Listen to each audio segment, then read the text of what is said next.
And I'm still paying you. I got the hard ass beats like the crack of the tech. Still paying you. Think y'all forgot what rap sounded like? I'm still paying you. Back to match up beats, the bang of the average. Still paying you.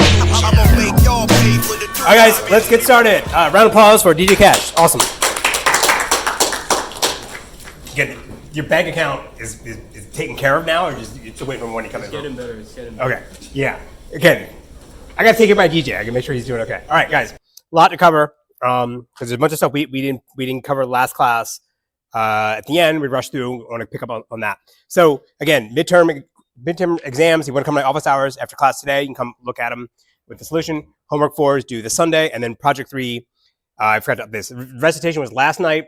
I'll post that on Piazza after class with the video and the slides. Okay? Any questions about homework 4 or project 3?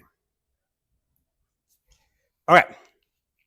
So last class, we were talking about the query optimizer, right? We sort of kicked off the discussion talking about how the query optimizer is the component of the system that is responsible for taking a SQL query and then generating a physical plan, execution plan that the data system can then actually execute. And we talked about how we went from the SQL, we parse it, generate an abstract syntax tree.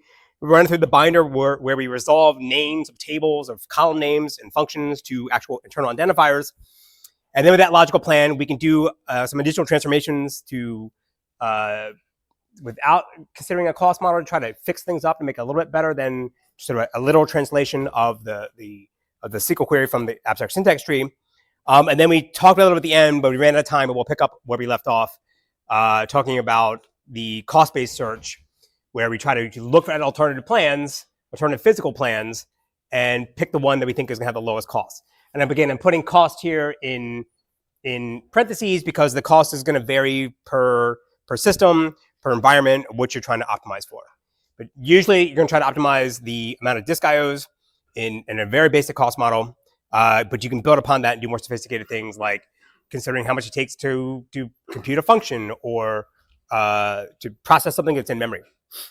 And then we said the way we determine or way we implement our sort of cost-based query optimizer, the quality of the plans it's going to produce is going to be a combination of these 3 factors. So what kind of transformation rules do we have that will convert the logical plan to another logical plan or a logical plan to a physical plan?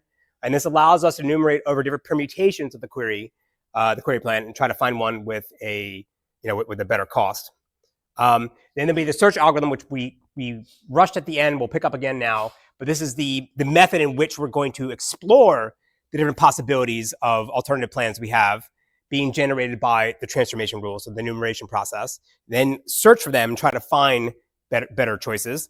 And then the cost model piece that we'll talk about at the end, that's where we try to predict what will be the expected runtime behavior of a query plan.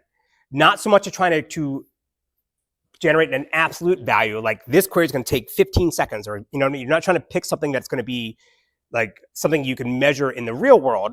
What you're really trying to do with this cost model is to identify whether one query plan is better than another.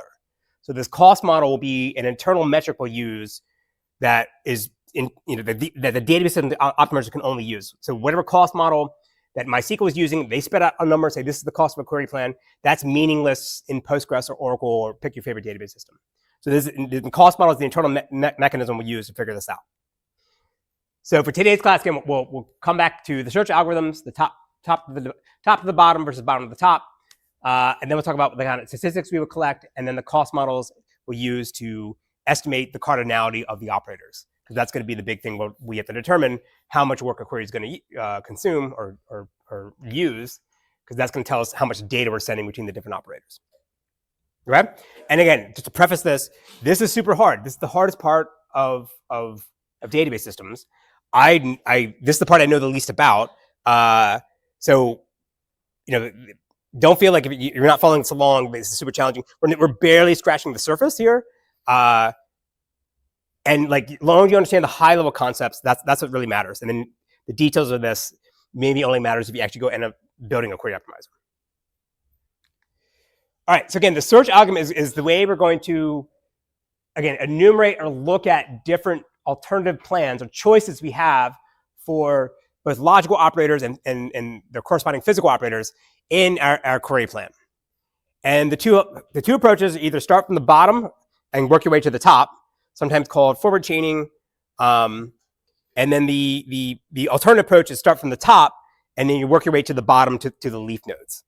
And again, conceptually, they're sort of the same at a high level, right? The thing they're trying to produce is the same, trying to generate a physical plan that I can then go execute. But there's some nuances to the different approaches in terms of like how much how much backtracking or how much redundant work you would have to do. You could possibly encounter while you're generating these query plans. And in particular, the bottom one, they're going to make heavy use of memoization to avoid redundant, superfluous computations.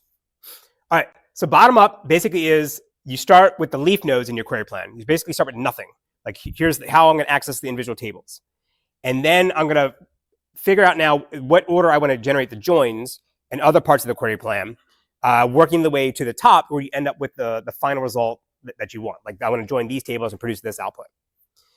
Top down is the opposite, where you start with what you want to produce, start with what the outcome you want to be for the query, and then you work the way down and try to figure out what operators I need to introduce to get me back to that location.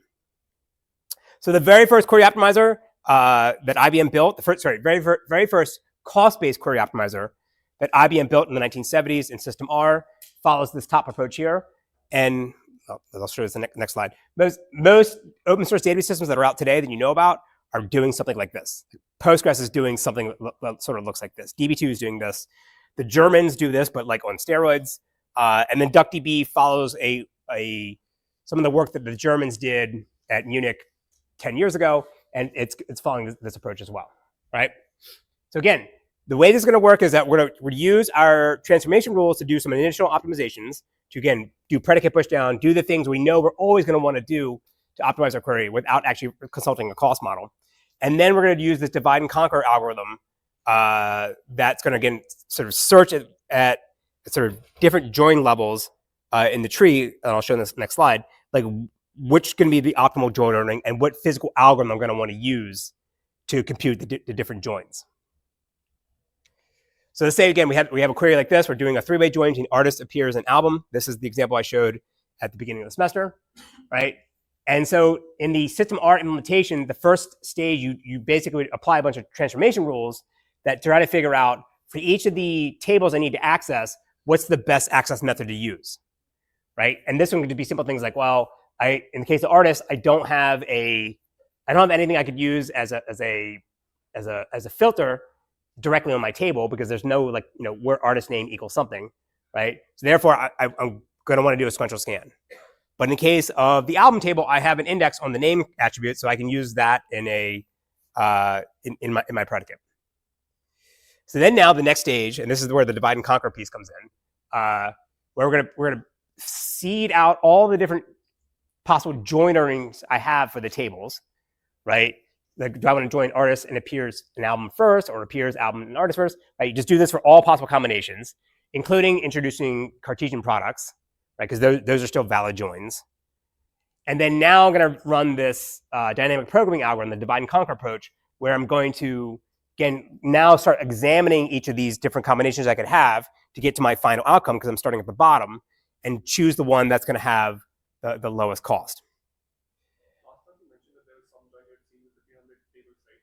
Wait, say it again? You had mentioned last class that you had seen a join of 300 tables. Correct, yes. If that, for example, trying to optimize that kind of a query in this kind of a scenario, would it maybe stop at the cost and not go further? Right, so his statement is, and he's correct, in the last class I said that the largest query I've seen with joins in terms of number of tables was like 1,500, 1,600 something. And then wouldn't this explode in terms of number of choices you have to consider? Absolutely, yes. Before explaining with what, sorry? Search space might become so large that it stops. Like at an early stopping, it might only have encountered cases. Yeah, so he's correct. Like this is, like if I do this, isn't going to be the search space huge, and therefore I'm never going to can even try to get to something reasonable. So they'll do a bunch of things like throw away. Last class we talked about, we throw away anything that's not a left deep join tree. So that throws away a bunch of possibilities I could have. in terms of these orderings. I would throw away any Cartesian products right away. That's easy. There's other things you can do, like if I know it's a common trick is if I know there's a certain pattern to the schema that I'm always going to want to do joins a certain way, then I can throw away anything that's not that. There's a bunch of heuristics you apply to prune down the search space. We're not covering that here. That's more the advanced class stuff. But there's other, like you can do, you can run like an approximation algorithm to get like a dirty start and then use that as the dirty heuristic to like kind of get some initial setting and then use that as the starting point rather than starting from scratch. But like, we have to understand the basic algorithm before we start doing the advanced stuff. But the answer is right. Yes, this gets huge. Postgres does this, except if you have, by default, if you have 13 or more tables in your query, they don't do this. They fall back to a genetic algorithm, which I'm not going to cover. If I have time, I can show slides. But like that thing is like super broken and it doesn't work, right? But that's what they do. It's basically an approximation because you can't do sort of this dynamic programming. What's that? His question is, where does the number 13 come from? Magic constant, right? Like you can change it. By default, it's 13. Some people just turn it off entirely because it's not guaranteed good results. Yes. Is there a potential version of the algorithm that works? The question is there a potential version of the algorithm that works?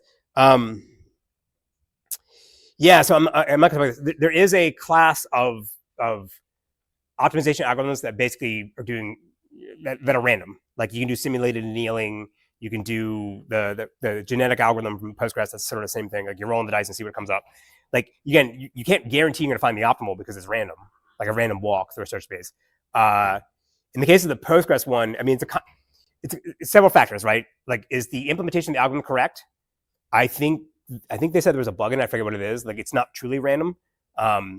And then it also depends on your cost model, which we'll get in a second. If your cost model is crap, then who cares how good the algorithm is? Like, it's going to make bad predictions. But if you're consistently crappy, then maybe that's okay. Give me half. We'll get to that. Yeah. Yeah, the Postgres one is the only one I know that does the random walk. The Germans do.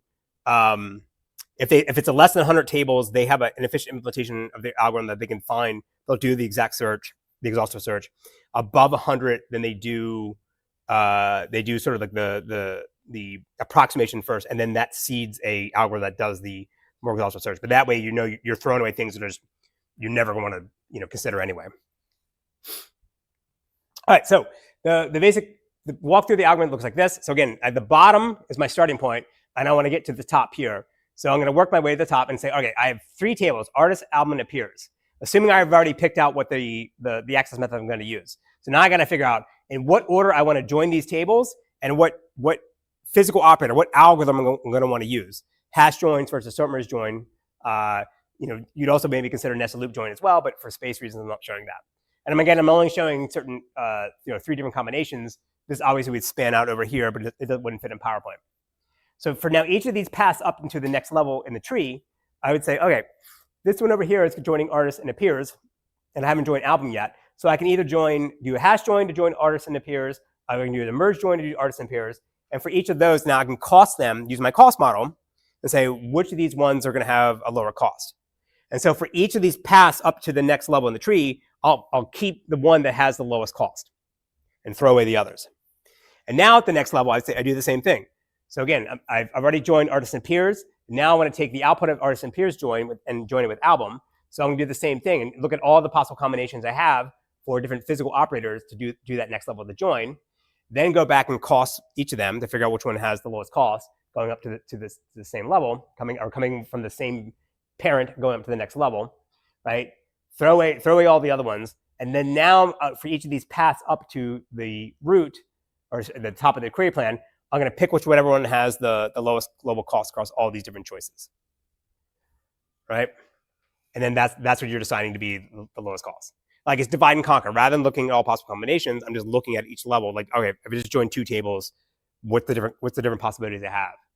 And now you can kind of see where some of these heuristics could help prune the search base, because you would say, like, well, going back here, like if I know that the tables are so big that I'm never going to want to do a nested loop join, don't even bother trying to add a nested loop join and considering that, right? So back to this point, there's more magic constants you could say, like if the table is this size, then don't consider nested loop join.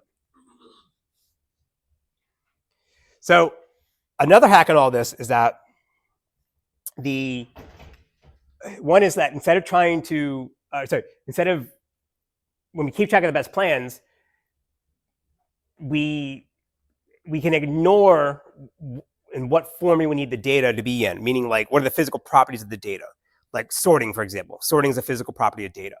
So in this case here, I cannot consider any of that while I'm doing computing my join order. And then I can go back and then say, after I've computed the join order, if I recognize that it isn't in the property that I need, like I need the data sorted on the artist ID. If it's not like that, then I can just graft on a sort at the top up above. Or I can modify my cost model and recognize that, going back here, the sort merge join is going to put the data in the sort of order that I need. So I'll make sure that has a lower cost than the hash join. Right? The system R one is pretty primitive. The later ones, you can consider this directly in it. Yes? Question? All right, so this is bottom of the top. Top down, again, you're starting with the logical plan of which would be the final output. And then now you're basically doing branch and bound search, looking for a path down to all the different leaf nodes so that you can have a complete query plan, right? So the system R bottom to the top approach, that was invented in the 1970s. This approach came about in the late 80s, early 90s. The most famous implementation of this is something called Cascades, which is implemented in SQL Server, Greenplum, and CockroachDB, and I think Databricks might be using this in their Catalyst Optimizer as well, at least some form of this. And the basic idea is that as you're traversing down and looking at different options in the query plan, you keep track of the best plan you've seen so far. And then at some point, if you reach a path in the query plan where the current cost, from the root to where you're at now, if that's greater than the lowest cost you've seen for a complete query plan, then you don't need to keep going down in that, searching that part of the tree. You can just sort of cut it off and not have to look at everything. But the way you're sort of potentially revisiting different choices, this can get quite expensive because you could be revisiting things over and over again. So all these implementations rely on a memo table or memorization table to keep track of, like, here's things I've costed before, don't cost them again. So for the longest time, there was only a few scattered research papers that describe how to do this approach, and especially in the context of this thing called Cascades. But it was well known that SQL Server had been doing this since the 1990s. Like the guy that wrote that B+G paper we talked about before, when we talked about the parallelization stuff, the volcano and exchange operators, that's this one same guy got hired by Microsoft in the late 90s. They threw away the old query optimizer they had, and he rewrote it to be the Cascade style. And it probably is, with the exception of maybe the Germans, it is the best query optimizer. It's certainly the best top-down query optimizer. Germans have the best bottom-up. And so for the longest time, there wasn't a very good description of how to actually implement one of these optimizers. So Microsoft put out a book last year. It's open source. You can go download it for free and read it. That thing's amazing. It's the best book I've read last year in my life. It describes all the detail, not all, but many of the details of how SQL Server implements their query optimizer. But obviously, we can't go too much detail for this lecture, but we take the advanced class, we'll spend more time talking about this. All right, so again, in top-down optimization, we're going to start with what we want the final outcome to be. Right, so we want our final outcome in this example here. Now we're going to do the artist, appears, and album. And now we're also going to include a physical property we want as well. We want the data to be sorted by the artist ID. So now we're going to go through and apply a bunch of these transformation rules to either convert logical plans to other logical plans or logical plans into physical plans. Right, we never go back from physical back to logical. So here's sort of, again, similar to what we had before. Here's all the stages of the sort of logical operators we have down below, and we would run transformation rules to expand all these things out. And then now, starting from the root, we're going to go through and look at the different choices we would have to get to this final outcome up here. So we know that we want to join artist, appears, and album. So we say down below we can join artist and appears after joining that, and then we join with album. And then this one we use a merge join. So now, instead of looking at all the possible combinations at the next level, we actually traverse down into this and look at all the ways we would get to that level going up and keep going down here. So now we say, we want to join artists and appears. So I can either do a hash join for that, and I keep going down here, And now we say, how do I actually access these tables, right? And I would pick my access method for that. But then now once I sort of reach the bottom, I then go back up and start looking down another path because I'm doing depth first search. I got to get to the bottom first before I start looking at other levels. So then I come to artist appears, and I can do possibly a merge join of that, do the same thing, come down and figure out what the access methods are for these other operators. And this is where the memoization stuff helps because I'm revisiting, like, how do I want to access artists, albums, and appears at the lowest level in the trees as I'm costing it and coming back down over and over again. I don't have to compute that cost every single time I revisit these things. So I just check the memo table to see whether I've visited this node before. All right? So you basically just do that. Imagine this thing again fanning out and getting quite large. And then there are, again, without going into too much details, there's priorities you can set for these transformation rules so that maybe you want to look at hash joins before you look at merge joins, right? In case you run out of time in your search, you at least have a plan that generates a bunch of hash joins, even though it may not be optimal, but it's good enough. The other thing we have to do is keep track of how we're going to make sure that the data has the physical property we want at the top of the plan, right? Or actually really any level of the plan, right? We have this order by requirement that the data has to be sorted on artist ID. So now if we go and look at like this operator here to do a hash join, we would know that that doesn't guarantee that data is in that property that we want. So we know we don't even need to actually go look at it,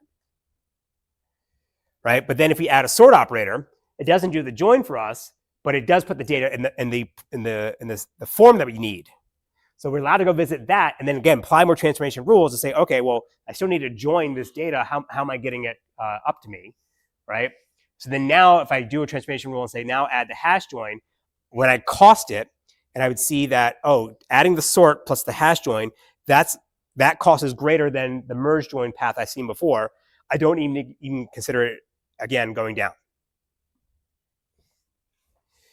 So maybe I'll skip this, but I just want to say that like the way they're going to implement to guarantee the data in the physical property you want, they just add these enforcer nodes, and it's just a way to say like make sure that nothing comes up to me that isn't ordered the way that I need it up above.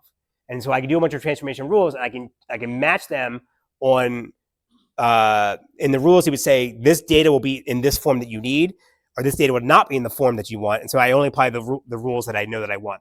That avoids, again, having to fan out and look at possibly everything. All right, so in the second time, I'll just skip this. I'm just trying to say that like you can add this in as part of this first-class property in the search.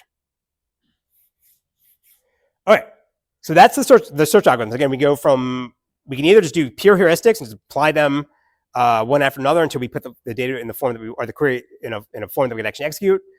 If we're going to do cost-based search, then we either go top-down versus bottom-up. Most systems do bottom-up. The more sophisticated, more newer ones are doing top-down, but it's super hard. Either way. All right. So for all these different operators, when we talked about them before, when we talked about query execution, we talked about different ways or different formulas we would use to compute the amount of work they were going to do.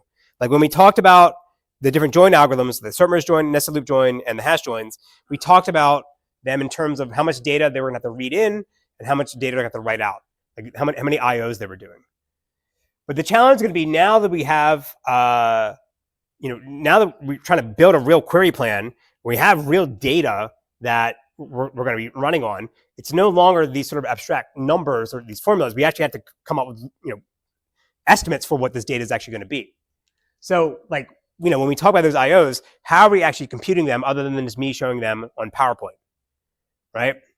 And this is going to be hard to do because, as we'll see, the amount of data you may have to process if you're a join operator, it's going to depend on how much data is being sent to you below you in the query plan.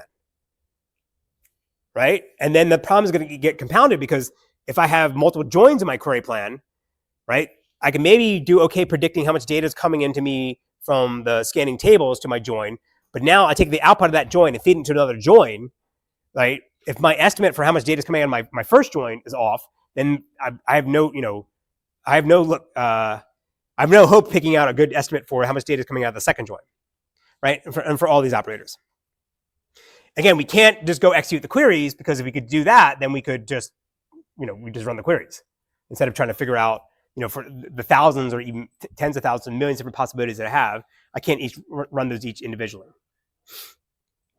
So this is where the data systems cost model is going to come in. We're going to wait. It's a way for us to estimate the amount of work an operator is going to have to do within a query plan, given the current state of the database.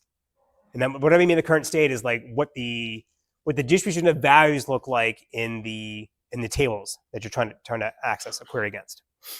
And the challenge of this is that in some database systems or some applications, the data is not static. Meaning if I'm running a website like Reddit, I'm getting new updates and new inserts all the time, and potentially the distribution of values could change. So my cost estimates from today may look a lot different than what they might look like a month from now. They're usually not too drastic, but like it can drift over time and cause problems. And as I said before, this internal cost that we're generating is not going to be something that's related to the physical world. Usually it's not. Some systems, but it's rare. It is. It's going to be this relative number that we just use to say whether one query plan is going to be more efficient or better than another query plan. And we can't take whatever Postgres estimates are and apply them to MySQL's optimizer. They're completely separate notions. So the two types of components we'd have in our cost estimates for an operator are going to be the physical cost and the logical cost. So physical cost would be the resource consumption of an operator, of a query plan, when the data system runs that query, right?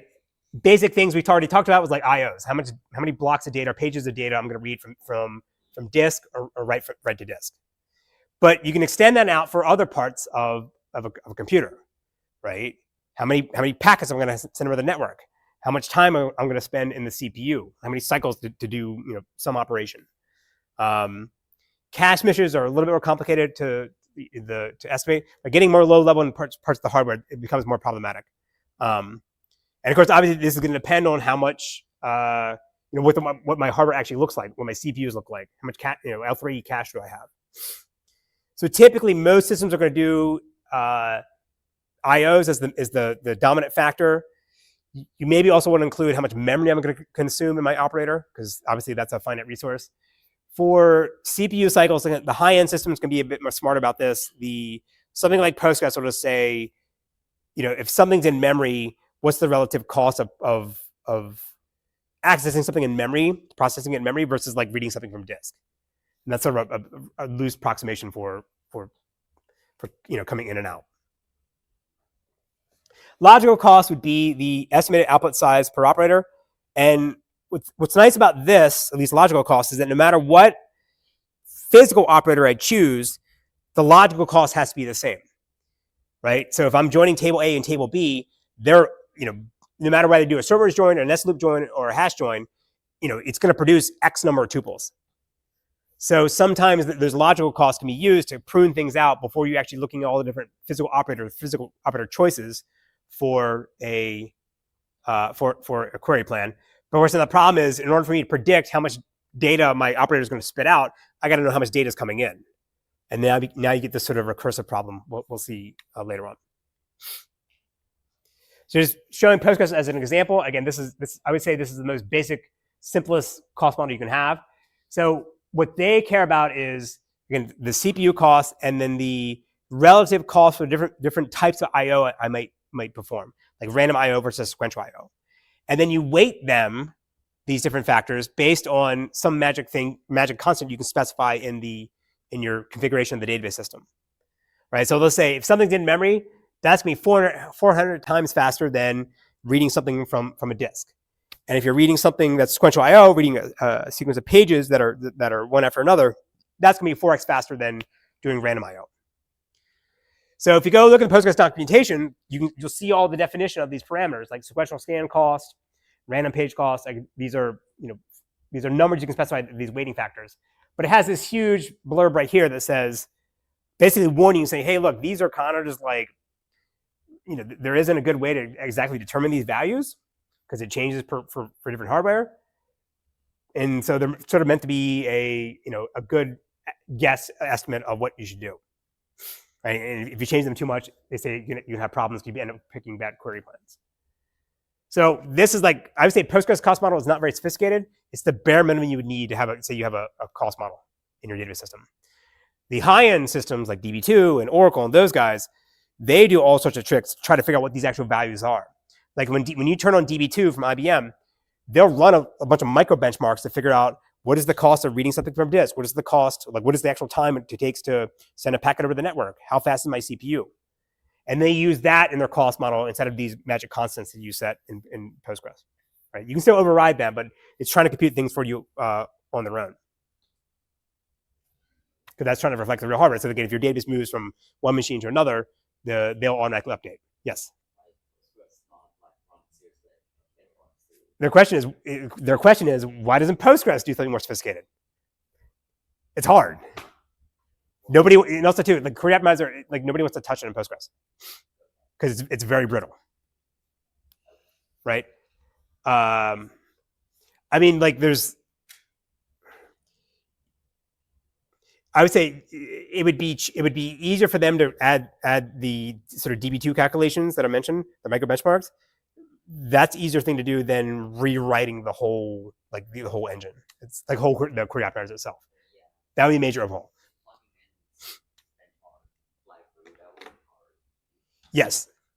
I mean, if you ever like looked in Linux, like if you ever looked at like /proc CPU info or do ls CPU, you'll see a thing called BOGO MIPS, right? That's a micro benchmark when Linux starts up.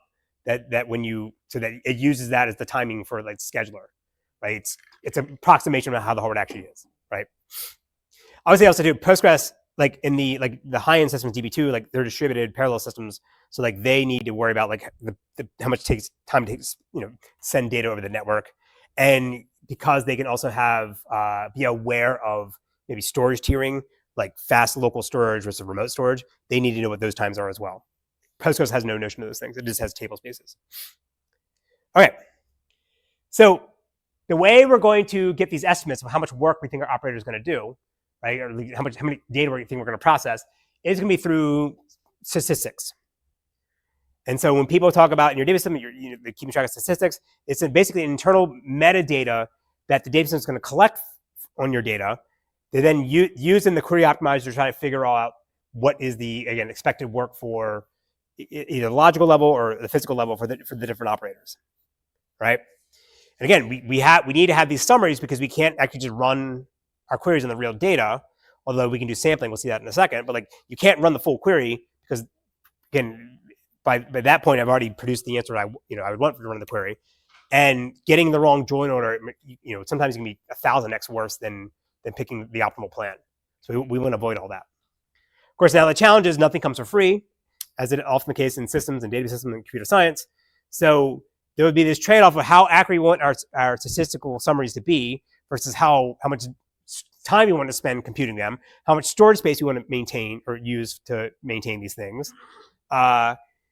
When things get updated in the database, do I stop what I'm doing immediately and go update my statistics, or am I allowed to get a little bit out of date, sort of suffer those consequences, right? So there's no one way, there's no one sort of set of criteria I could say this is what you always want to do. It depends on so many different factors. But most systems sort of implement one sort of approach to doing statistics. SQL Server and the high-end systems can do more, but like in Postgres, there's only, they have pretty basic statistics, and you either run them, next slide, you either run them when you ask it to, or you run it when you do background maintenance things, right? All right, so again, the way we're going to store these statistics is that they're just going to be another table in our database, right? It's a special table, an internal table in the catalog, but we're not going to store this in memory in a heap in separate space. We'll just store it as a regular tuple, so that way we get all the storage and durability guarantees that we'd have in as regular data. And as I already said before, like what triggers the data system to go collect the statistics depends on the implementation. It could be things like, like in Oracle's case, I think it's like 10 p.m. at night, they just run a job that, automatically go collect new statistics for the day, right, for the next day, right? In Postgres, if you modify a table so much, by I think like 10% or 20%, then that goes ahead and triggers off the background job to go collect statistics. And again, you can manually do this using either In Postgres, it's analyze. In other systems, called update statistics. So let me go a quick demo of what that you can see these things, just to prove to you that they're just regular tables, and there's nothing special about them. Let me log in. So, turn off the lights, although that might kill the camera, but whatever. And then we kill. I probably should do that. Whatever. All right. So this is Postgres. So Postgres has this table called PG statistic. It's again anything with underscore PG is like in a name like that. That's an internal catalog for Postgres, right? So I see a bunch of stuff. What does that actually all mean? So let's do it on a per table basis. So remember before I had this enroll table in my examples, right? Right, just had five records in it, keeping track of what grades people was in the class, right? So I can go to PG statistic and say, give me the statistics for this table, right? So that's kind of hard to read, but let me put it in this sort of extended form, right? So when you think of like each block here is going to be is one row in the table. So what do we see? We see that we have the table name enrolled, we have the attribute name, the column name, SID. Then we have some other stuff about like the number of distinct values, the most common values, most common frequencies. They don't have any histograms here because there's not a lot of data. But you can see like they're keeping track of a bunch of things, and they're just rows and arrays in the table, right? And so if I go ahead and kill this, let's delete the stats for this table. Now I'm going to go back and try to read it, right? Nothing shows up. So if I tell Postgres to run analyze on that table, it takes 23 milliseconds because it fits on one page. And then now when I go back, I see again all the same stats as before. And this is what we're going to use in our cost model to figure out how much data actually exists when I do estimations. So just give you what a real table might look like with real stats. So this is from our encyclopedia DBDIO. But now you can see now you have this histogram bounds. You have here. The histogram bounds. There's no frequent values for any of these, but like you basically see like again it's storing. This one is for is current, true, false, and you have the frequency of those, right? Most of the data in this is where the is current is set to false. So again, there's nothing magic about this. They're just data structures stored in stored as a regular table. But it's not something you should be maintaining or doing yourself. Like the data structures do this for you. All right, and this is what I've already said before. Like so, for every single column in a table, the data system is going to go try to collect these statistics and basically maintain some histograms and other things that we'll talk about in a second. So sometimes in some systems they'll also track the statistics for groups of columns or groups of attributes. These are called correlated statistics. So if I know that, like if there's a correlation between like zip code and city, like every city can only be in one zip code. So instead of treating them as independent variables, I know they're correlated and I can compute stats on those combination of those two columns together. So then when I do my estimations, I get better results. So in SQL, you can say create correlated statistics. You can tell it I want to create statistics on multiple columns.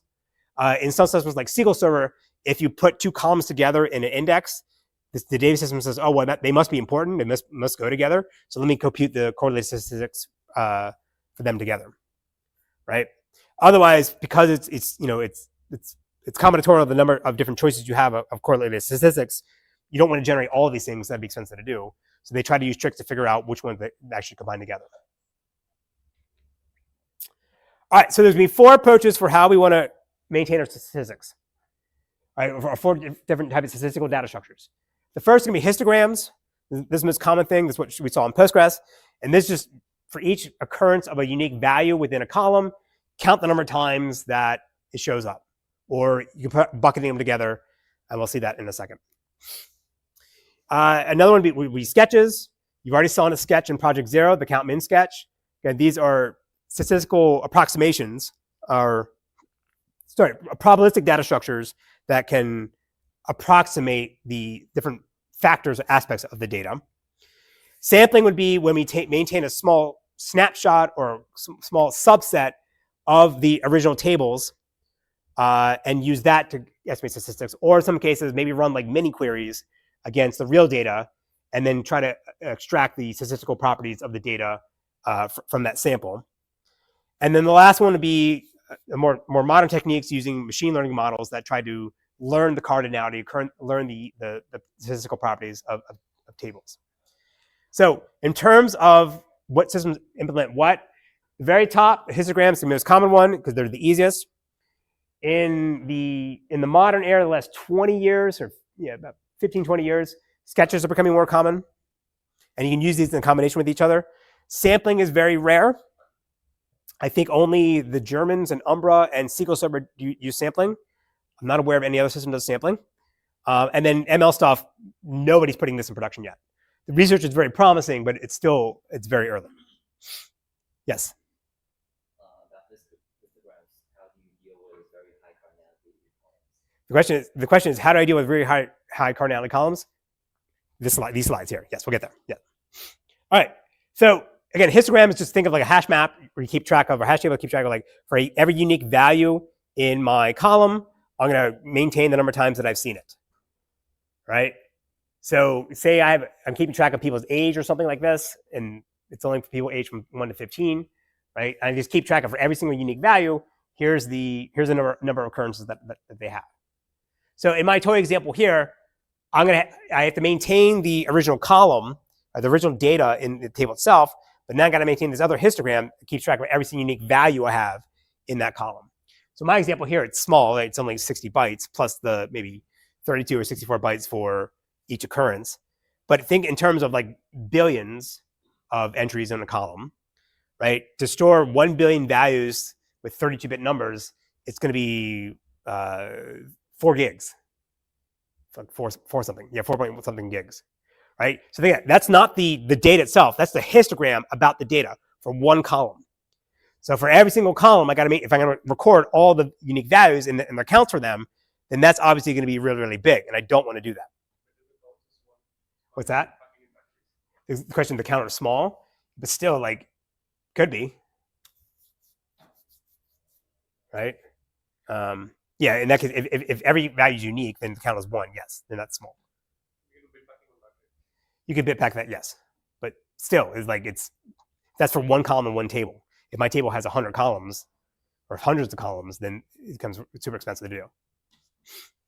So we got to reduce the size, and there's a couple tricks to do this.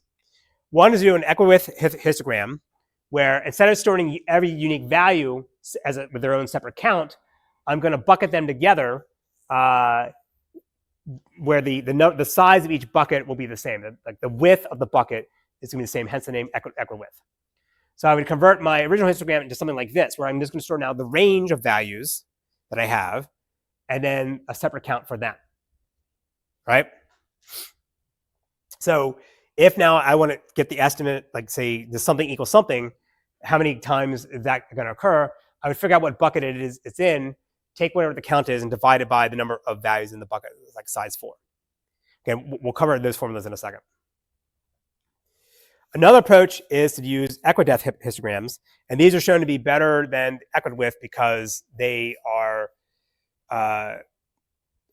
because again, you're for the heavy hitters, they're not going to get sort of lost in the noise with a bunch of low rank or low occurrence values. So the idea is here now, I don't want the width of the bucket to be the same. I want the height of the bar per bucket to be the same. So in this case here, the height of just putting 14 and 15 together, the height combining them will be 12, right? Versus like bucket 3 here, I'm going to put 9, 10, 11, 12, 13, and the height of that's going to be 9, right? So this is a way to sort of handle the outliers because now they're going to be sort of, you have a more accurate count because there's fewer elements within each bucket, potentially. So now related to his problem, or his question, their question about like, what about if I have like heavy hitters or values that occur a lot, wouldn't it be nice to have accurate counts of those things? So I can do what's called an n-biased histogram, where I'm going to use n minus 1 buckets to keep track of an exact count for the most frequent keys that I see. And then for everybody else, they get thrown in this last bucket R that's just trying to say, okay, well, you're probably not going to need these keys that often. They don't occur that often. So therefore, it's okay to have a less accurate count for those guys. So you just basically look at what are all my most frequent keys, and then I store them as, again, exact counts. But then everybody else just ends up with this R1 over here. Yes? So when some new key starts occurring very often in the future, you just need to The question is, if the distribution of the, rephrase what you're saying, if the distribution of the values change, where now there's a new most frequent key, do I have to rebuild this? Yes. And that's what that analyze command I did basically goes through, wipes away whatever my histograms are, and recomputes them. Now, Postgres can try to be a little bit more clever and do things like keep track of, without running analyze, my explicit analyze, but like if I'm doing this sort of incrementally, I can keep track of, here's the pages that I haven't modified since the last time I analyzed them, so don't reanalyze them. And then you have to incrementally update these things.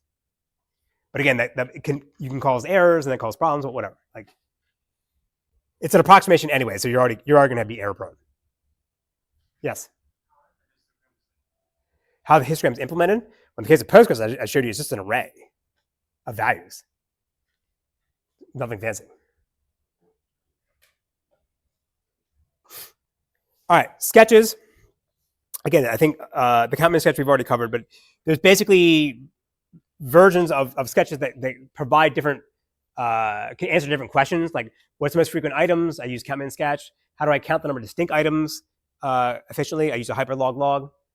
And there's a lot of great open source implementation now.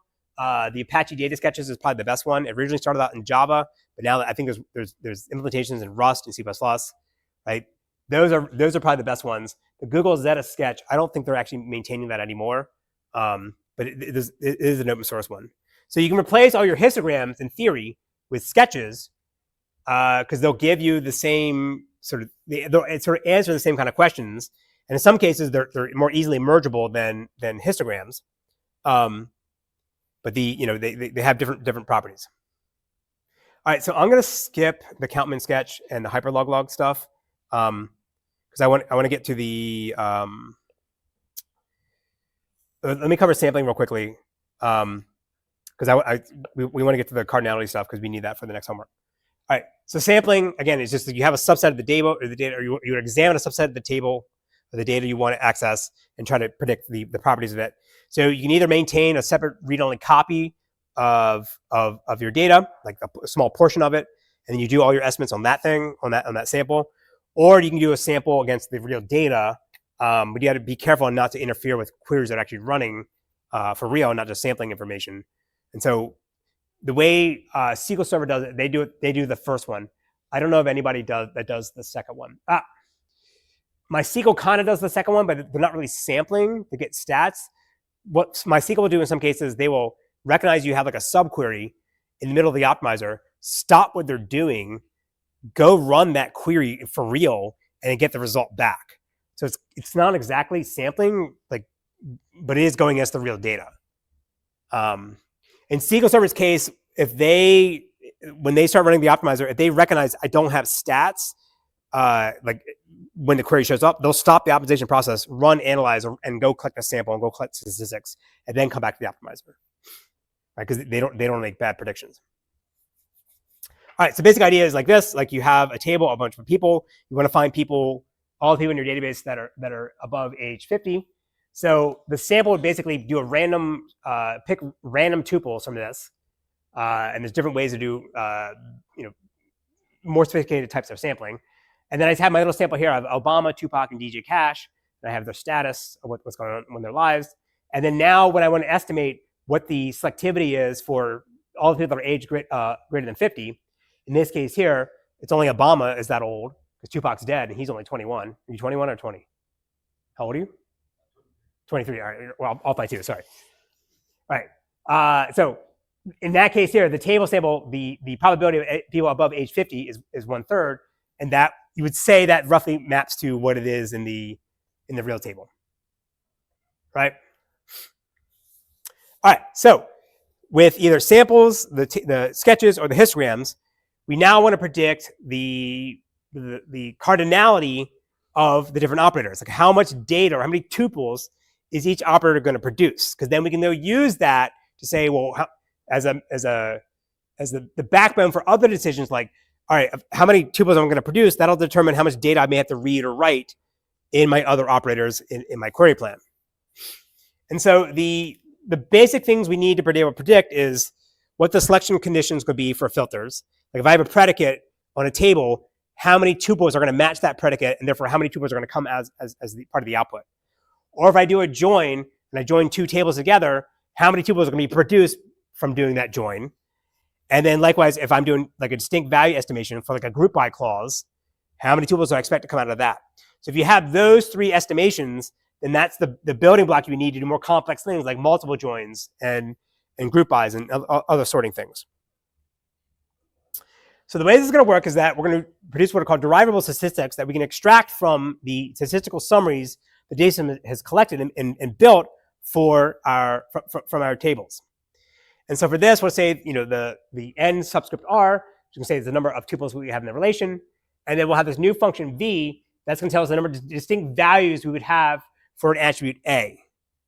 So I'm not saying, like, again, at this point, like, is it greater than a or less than a? Just saying, like, for a given value a, how many occurrences do I have of this in my columns? And then I want to compute what's called the selection cardinality. It's going to be the average number of tuples that I expect to produce for a given attribute a, given the number of tuples that I have in my relation. And then from this, that's what we use to basically estimate the selectivity. So depending on what the predicate looks like, there's different formulas we're going to use for the statistics we've collected. And we use histograms as the basic version of this to say, here's the number of tuples I expect to qualify for my predicates or whatever it is the operation I'm doing. And therefore, that's the number of tuples I expect to come out of my operator. So let's look at the easiest one. The easiest one's going to be a predicate where age equals 9, like an equality predicate, something equals something, right? So if I had my histogram I had before, and I had the exact number of occurrences for every unique value, then compute the selectivity of this predicate is just taking the number of occurrences divided by the number of unique values or unique number of tuples that I have in my table, right? So now for the selectivity, age equals 9, I just go look at my histogram. What's the number of tuples I expect to match? In this case, 4. So therefore, the selectivity of this predicate is 4 divided by 45. And I get 0.088. So this is saying that for all the tuples that are in my table people or table R here, when I apply this predicate, 0.08 will match. But again, we said that we don't want to maintain an exact count for the number of values in a histogram. We want to use one of these equideth ones, for example. So now my approximation is me based on whatever bucket I land in. In case here, age 9 lands this one 9 to 13 inclusive. So now my estimation is going to be the count here for this bucket, which is 9, divided by the number of values that are within this range of the bucket, 5. And then now that gives me my estimate here. What's the problem with this approach? Yes? The statement is it represents not multiple predicates, but multiple values in the bucket, not just the one I'm looking for. Absolutely, yes. I'm also assuming that it's a continuous range of values, right? In this example here, it's people aged 9 to 13, not a big deal, but like think of like really big tables with really big numbers. I may have gaps in that sequence, right? So I'm assuming here that like for all the values that appear in this bucket, they occur with the same probability as all the other values in the same bucket. That's why I'm dividing by 5.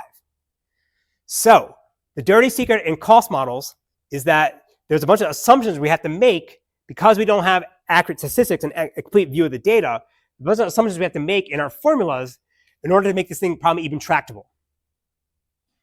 And again, I keep bringing up like, oh, the enterprise systems do this, Oracle does that. Like this is one of the big differences you're going to get when you pay Oracle millions and millions of dollars and SQL Server millions of dollars for their data systems. Like their cost models will be way more sophisticated. Their formulas will be way more sophisticated than what Postgres has. And to their point, can't just Postgres write a better one? Sure, but like you need people that are like experts in query optimizers, and they're not cheap, right? A lot of them the best ones are at SQL Server or the Germans, right? So one of the assumptions we're going to make is that we're going to assume that the distribution of data is going to be uniform, that the occurrence of every single value within a column is going to appear with the equal probability of all other columns or all the values in that same column. Now we can mitigate this a little bit by keeping track of the heavy hitters, right? Keeping track of the most frequent values separately in the n-bias histogram. But for everything else that isn't a heavy hitter, we have to make this assumption, and it falls apart in some cases.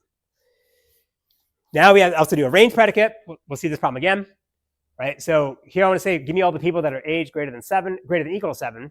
Well, I know that I want to include everybody, all the values up above 9 and above, right? Because it's greater than equal to 7. So I know that from starting at this bucket range here over there, I want to include all of that in my estimation, right? So I know that the number of occurrences will be at least 9 plus 12. But the challenge is going to be this middle one here, where 7 is in the middle between 6 and 8. So again, if I'm assuming uniform distribution of the possible values, I'm going to say, take the count of 12, divide by 3, because there's 3 unique values inside this bucket. And I multiply that 2, because I know it's at least 7 or 8 in this, right? So I get my estimation like this. But again, as I said, not only are we assuming that the values are uniform, we're also assuming the values are continuous. For my small range here, it's not a big deal, but think of really large numbers. You could have gaps, and you may be counting tuples that appear that don't actually exist. But you don't know because you're based on approximations. Negation is pretty easy, right? Not equals, it's just the opposite, the inverse of equals. So all we'd have to do is say, all right, for age doesn't equal 2, well, I figure out what is the selectivity of age equals 2, which I would land in this bucket here, do the same formulas that we had before, and then whatever that is, that's what I take 1 minus that. Because I know that if it's equal to this, it should be in here. If it's not equal to that, then it's all these other ones here.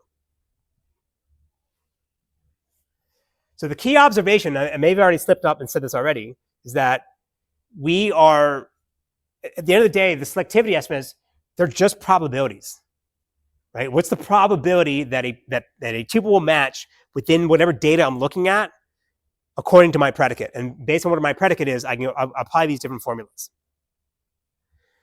So, okay, well, this is, if it's a single predicate, like something equals something, something not equal to something, then that's pretty straightforward.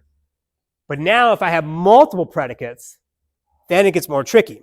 And now you come back to like stats 101, and you can just make other assumptions to simplify the problem, which again, at the cost of accuracy. So in this case here, I have 2 predicates, age equals 2 and name like a wildcard, right? And so for each of those separate predicates, I can calculate different selectivities for them, right? But now how do I combine them? Right? If you go back to like a simple Venn diagram, you sort of think of like this, the first pink circle is the first predicate and the blue circle is the second predicate. But what I really want to find is this middle overlapping part here. So how can I do that in statistics? If you assume they're independent, the 2 independent predicates, then you can just multiply them together and produce the output, or get the selectivity that way. So the second big assumption all these cost models are going to make is that your predicates are independent, right? And then assuming it's all conjunction clauses, that you take the first probability or the first selectivity computed for the first predicate, and you can multiply it by another predicate.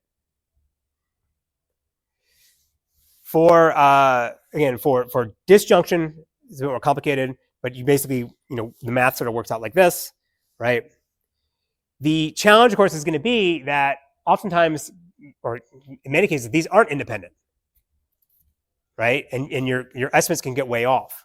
And so there's a bunch of little statistical tricks you can do to try to mitigate this problem, because you're going to end up underestimating what the true cardinality or selectivity is going to be. We won't talk about this too much, but in the case of SQL Server, what they started doing in 2014, they have in the book they talk about this, is that when I start having a lot of predicates that are all and together in conjunction clauses, I rank them based on their selectivity. So the ones that are most selective independently are the ones I put in sort of the front of the clause. But then all subsequent predicates, I'm going to diminish their probability by some weighting factor that exponentially goes down, so that I end up predicting, I end up under predicting less, because if I multiply them together, then I can get to really small predictions that are way off. Again, we'll cover that more in the advanced class. Right, so disjunction, again, for ORs, just trying to find this whole thing, and you just assume that they're independent and end up like this. All right, so let me show the problem of correlated attributes, and you'll see why the Microsoft trick sort of works. So this is a really simple example from a famous IBM researcher from a few years ago. Say a simple database that has two tables, or has makes and models, right, for cars. And then a query shows up where I say, find me all the records where make equals Honda and model equals Accord, right? So if I apply the two assumptions I've talked about so far, the independence assumption and the uniformity assumption, then if I plug and chug my formulas, I end up with a selectivity like this. So again, I have 10 makes like Honda, Toyota, and Ford, right? So if I'm trying to find where make equals one, Honda, one match, so that's going to be 1 over 10. So 1 out of 10 tuples will match. If I'm trying to find an Accord, say I have 100 cars and one of them is Accord, then that's going to be 1 over 100. Now, if I assume those two probabilities are independent, I multiply the two together and I get 0.001. But we know that's incorrect as humans, because who makes an Accord? Only Honda, right? So the correct selectivity is really 1 over 100, right? We don't need that 1 over 10 part to multiply that. So, all right, so you see there's small numbers. You say, all right, that's not that far off. Who cares? But you're actually order of magnitude off. And so again, think of huge tables, right? I went from thinking there's 100 million tuples, when it's really a billion tuples, right? That's huge, and that's going to matter. So again, this is why the Microsoft trick, what they try to do is, they'll say, well, I'll do the 1 over 100 first, and then I'll still do the 1 over 10, but I'll put a little weight factor on it so that it's not as pronounced in my final calculation. So they're never going to be exactly 0.001, but it won't be as bad as being an order of magnitude off. Again, it's a trick that works for them. I don't think anyone else does it. I don't think there's any statistical guarantees you can extrapolate from it. All right, the last one I'll talk about is how to do join size estimation. And this is where it all falls apart. So the problem I'm trying to solve is I got two relations, R and S, and I want to say, what's the range of possible sizes of the number of tuples I expect to come out of doing that join, right? So how many tuples are going to match based on my join predicate? So think about all the things I said that are hard to do, just dealing with one table, trying to figure out what, for a predicate on it, how many tuples that come out of that. Now I got to say I got two tables, and what's the likelihood that the values in one table is going to match when I do my join and the values in the other table. And if it's all primary key lookups, that you can maybe figure it out, be okay. But if it's like primary key, foreign key, where it's like one tuple in the outer table will match multiple tuples in the inner table, things get really bad, or things get bad. Things get really bad when it's like it's n to n or m to m. Right? I have multiple tuples in the outer table matched to multiple tuples in the inner table. You're screwed. It's all over, right? So one of the assumptions that we're going to make this all work is that we'll rely on what's called the containment principle. And this is just saying that we expect that there will always be a match for the inner table key with the outer table key. If you have to start figuring out that there aren't going to be matches, then it just, the estimates get like completely screwed up. It's wrong, right? Again, we're just simplifying the problem by sacrificing the accuracy of our estimates in exchange for making it actually more tractable.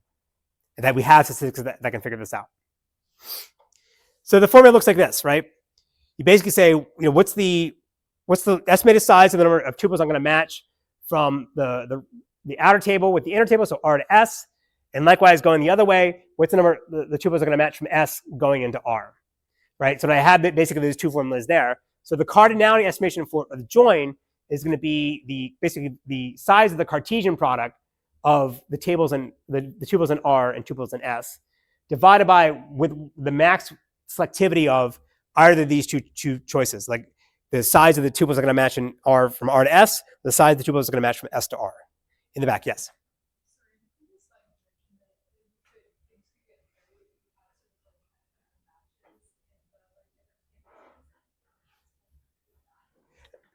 Yeah, so statement is, I said that you could have a join that does match M tuples in R to M tuples in S. How does the containment principle handle that? It doesn't. So the question is, what do you do if it happens? The benefit of the containment principle, it allows us to use a simplified formula to estimate the number of tuples I expect to come out of the join, right? Without it, if I have to consider the case, I don't like, we're not even talking about left outer joins, but like I don't have matches, then like the formula doesn't work. Again, like these are all in the textbook. What I'm describing, like, and this is essentially what Postgres does. There's, again, it's not good, but there's nothing else, right? Other than running on samples would solve all this because you just you do the join of the sample, right? But if you're based on histograms or even sketches, this is essentially what you have, right? All right, let's walk through an example and see. Again, I'm not trying to be like super depressed or dour about all this, but let me just show you like why this is super hard and why it's like why things get really bad. We're basically going to show how we're going to propagate errors from our bad estimates at the bottom to our bad estimates in the middle, and then produce bad estimates at the top. It just gets multiplicative. So the very first thing we're going to do, we say this is the query plan we want to run. And again, for this one, we don't have to have the physical operators. We can just do this at the logical level to try to predict how many tuples we expect to come out of each different operators. So for A and C, there's no filter on it. But in the case of B, we have this B is greater than 100, which actually I'm missing. I cheated in the name of space. I didn't show a filter operator, but assume that's the BID greater than 100 at the bottom. Right? So for each of these, I can compute the selectivity of them. And for BID greater than 100, assume that I have, again, some histogram that allows me to do that approximation. And then now I want to go to the next level of the query plan and say, okay, what's the cardinality of the join operator, right? The first one here. So for this, I use that same formula from the last slide and say, okay, I have these number of tuples coming up from A and B. And then what's the selectivity I expect for matching AID to BID, or the selectivity of matching BID greater than 100, and then take the max of that, and that's telling me going to be sort of the upper bound of the number of tuples I expect to potentially come out of this join operator. And this, again, why we're doing the containment principle is that if I have to consider that I'm not going to have a match, or doing a left outer join where I'm producing more tuples than I expect because I don't have a match, then this doesn't work. But if we simplify it, it does work, at least reasonably. But then say now, then I got to take the output of that first join, and now that's going to be fed as input to the next join, right, on the left hand side, because I need to know how many tuples I expect to come in. Plus now the scan I'm doing on C. So now what we see is that we're starting with sort of basic estimations for the leaves of the query plan, right? That one we might be okay with. But then when we start doing the join, we're taking the output of that join, feeding that as the input to the next join. And so if our formulas and our estimates and our histograms are all off for the lower parts, then that just makes this even worse going up, right? And so basically we have bad estimates here and then bad estimates here. And for 3 tables, not a big deal, but think of like the 1500 table join I mentioned before. It's all house of cards going to the top. And the research literature shows that all the data systems, because of these different assumptions that I'm talking about, they end up underestimating the number of tuples they expect at different operators. And as you add more joins, the underestimations get higher and higher. And so, okay, so what's the problem with that? Well, now I think the size of the data I'm coming up to me at some higher point in the tree is low. So therefore, I don't want to do a hash join because I'm only expecting 10 tuples. And so I choose a nested loop join because that's really efficient if everything fits in memory. But then if I'm underestimating, I may be getting 1 million tuples, and I really wanted a hash join, and now I'm doing the slow nested loop join. The question is, why can't you switch on the spot? Advanced class. So his question. So what he's asking is, it's called adaptive query processing, AQP. And basically, what that is, you put little hooks in the query plan to say, when the optimizer generated this plan, I expect the data to look like this. I expect to get 10 tuples coming up. And therefore, I want to do a nested loop join. If I see more than 10 or more than some threshold, stop what I'm doing, throw away the work, and switch now to a hash join. Right? So SQL Server can do something like this. Snowflake can do something like this as well, but they for group bys and things like that, right? That's hard to do. Only the high-end systems do it, and it's very rare. The easier way to do this would be if I had these little hooks and say, okay, my estimates are just way off. Rather than trying to be more fine-grained in the adaptation that you're talking about, like change the join algorithm, you say, well, this is all crap. Give up, stop the query, throw away all the results, go back to the optimizer and say, hey, look, you're way off. Here's what I'm really seeing, and then let the optimizer run again and generate a new query plan. And the thought process there is like, all right, well, my query plan is so terrible, it's going to take an hour to run this, so it's worth for me to go back to the optimizer, spend another, I don't know, couple, 20 seconds or something, get a better query plan because I may cut down the computation time in half. And of course, you obviously don't want to throw away what you've done if you're like almost near the end. Like that's hard to do. Nobody does that one, I don't think. It's in the So that's called adaptive query optimization. That's the advanced class. This one, that's basically you sort of figure out like the pain tolerance for how off you're allowed to be in your estimates, and you annotate the query plan so that if you see you're way off, you basically abort it and go back. But you want to do this at the bottom, not the top. Like if you've been running the query is going to take an hour, you've been running for 59 minutes, you don't want to give up and go back.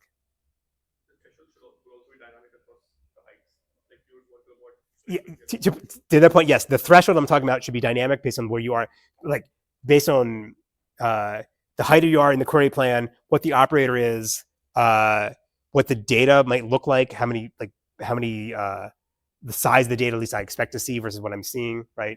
If it's, if you're reading 100 megabyte table, who cares? But like, if you're in the petabyte range, then yeah, it matters. Yes. Wait, sorry, say it again, sorry. Yes. The question is, I mentioned that I don't think I have slides here. I mentioned that most database systems underestimate in joins. What happens when you overestimate? So you may end up choosing a hash join when a nested loop join would have been faster. You may end up allocating your hash table size, if you're doing a hash join, to be larger than it actually needs to be. Of course, the opposite if you underestimate. If you underestimate the size and you end up getting too big, you got to stop what you're doing and copy the hash table over. That's what Postgres has that problem. So like you end up maybe allocating more things than you actually need, and you still could produce a bad query plan. All right, we have a few minutes left. So actually, let me see if I have the slide here I can share. Ooh, I might, yes.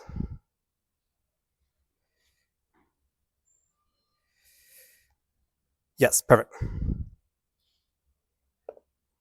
So this is a paper. There's a newer version of this paper that came out this year because I think it won Best or Test of Time award. So this is from the advanced topics class I taught last semester, but then I almost died and I couldn't teach the rest. But it was on query optimization, right? So this is a paper from the Germans from 2015 that basically was trying to measure how good the different database systems are for doing cost model estimations. And so for this, what the basic is they use it's called the joint order benchmark. It's the IMDb database. It's not that big, but they have a bunch of queries that do a ton of joins on them, and they try to estimate how good the query model estimations are or the cost model estimations are for the cardinality of the joins. I mean, how many tuples I expect to come out of each join as you add more joins in your query, right? So this graph is from the paper from the Germans, and so there's each of these ones going to be there's 5 different systems here, right? And a way to, I like how pulling one cord kills the camera too. Oh, it didn't like me. All right. All right. So again, there's 5 different systems here. Along the x-axis here, it's the number of joins they have, right? So the 0 means it's a table on a single scan on a table by itself, right? And then you add more bone joins. And so what you see here are the error bounds. The line going across the middle, that's the exact estimate, or sorry, the exact measurement of the cardinality of the join operators. So if you're above the red bar, then you're overestimating. If you're below it, then you're underestimating. And you can see the error bounds for this, right?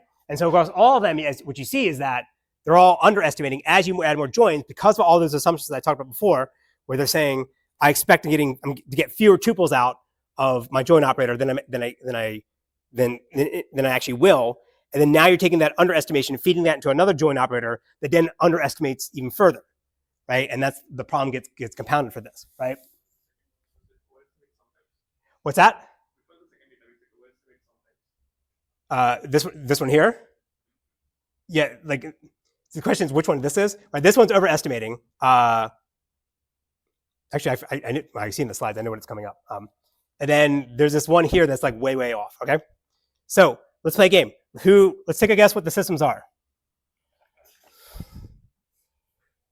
All right, I'll tell you. The choices are Postgres, SQL Server, the German system, the first German system, and Oracle.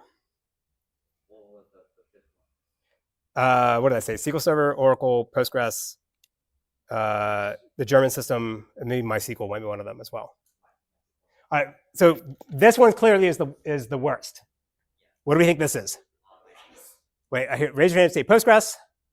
Raise your hand and say Oracle, MySQL, the Germans, SQL Server.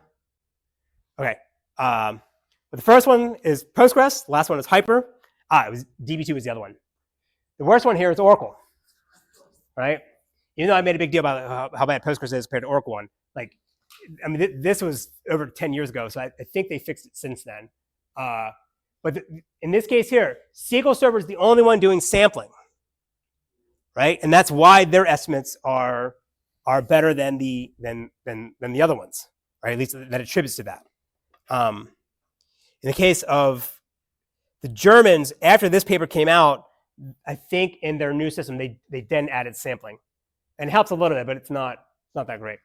But again, like DB2 and Oracle, these are systems that people have been working on for decades and spent millions of dollars of people time trying to optimize these things, and they still get way off.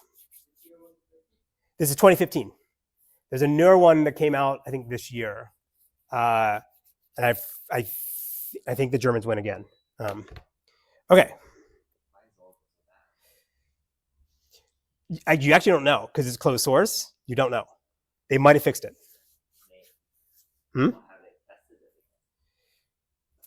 I mean, the question is like, what do they test it against? I mean, the Germans designed this benchmark for just this paper, so it's not like they may have gone back now since then and improved it further, right? No. Well, there's a new German system and a new German paper that follows up on it. Okay, so this is just repeating what I've already said.